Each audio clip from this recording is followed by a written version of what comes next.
When I started in cybersecurity about 15 to 20 years ago, the scariest thing we were dealing with was people clicking dodgy links in emails. That was it. That was the big threat.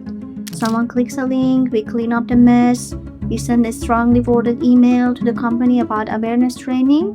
Done. Now we've got AI writing phishing emails that are genuinely better than what most humans could write. AI finding vulnerabilities faster than entire security teams. AI being used in attacks that would have sounded like sci-fi plot 5 years ago. So if you're just getting into this field, welcome. You are stepping into something that is moving incredibly fast, and I want to give you the advice that I genuinely wish I had when I was in your position. Not the stuff you read on LinkedIn, the actual stuff. Let's get into it. Tip number 1. AI isn't just a tool you use, it's also coming for you. There needs to be a big mindset shift here. Most people talk about AI in security like it's this, helpful assistant sitting in the corner. Oh, AI helps you detect threats faster. Yeah, sure, yes, that's true, but that's only half the story, and it's the comfortable half, unfortunately. Here's the uncomfortable half. The people attacking organizations are using the exact same technology, and in some cases, they're using it better. Think about it this way. A few years ago, convincing spear phishing email took real effort. You had to research the target, write something personalized, make it sound natural. That took time. That limited the scale. Now you can generate hundreds of hyper-personalized, perfectly written phishing emails in minutes. The barrier to a sophisticated attack just collapsed. And it's not just phishing. There are AI tools being used right now to scan for vulnerabilities automatically, to generate malware variants that dodge traditional detection techniques, to clone someone's voice for a 3-minute phone call to their finance team asking them to move money. So when you're learning about AI as a security professional, you shouldn't just focus on how it helps you defend. You need to also learn how it gets used against you. Alright, tip number 2. Seriously, just go build something. This one I feel very strongly about. Stop waiting until you feel ready to start practicing. You're never going to feel ready. That's not how this works.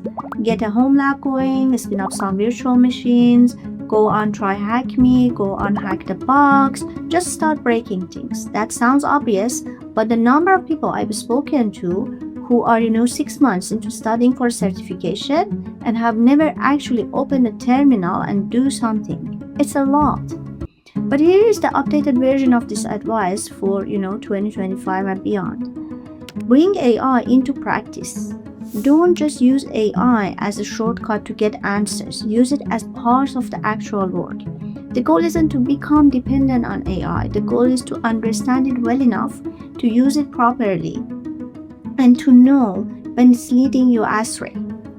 The people in this field who figure that out early are going to have a real edge. The attackers are already using agentic AI, so you need to understand how these systems actually work.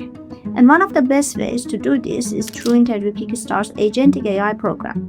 It's a 14-week program taught by Faang Plus engineers, and it's extremely hands-on, which make it a great fit for engineers who want to actually build, not just watch and learn theoretical stuff. The link is in the description. It's a free webinar. Moving on to tip number 3. There is a lane wide open right now, and most people are sleeping on it. Cybersecurity has always had, specializations. Pen testing, cloud security, forensics, GRC, threat intelligence. All of these are legitimate paths. There is this, specialization forming in real time that almost nobody is, feeling yet. And that is AI security. I'm talking about things like AI red teaming, where your literal job is to attack AI system, find prompt injection vulnerabilities, test whether a model can be manipulated into giving up sensitive data, figure out how an attacker could poison a model's training data.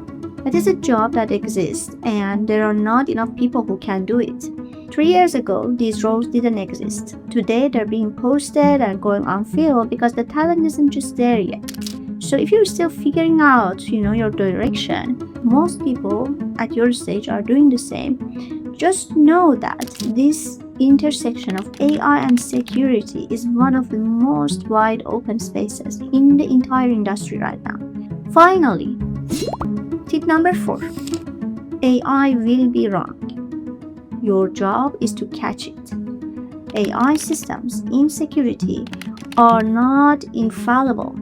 They make mistakes, they may miss things, they flag things that aren't threats. The real danger is when a security team just, trusts the output without questioning it.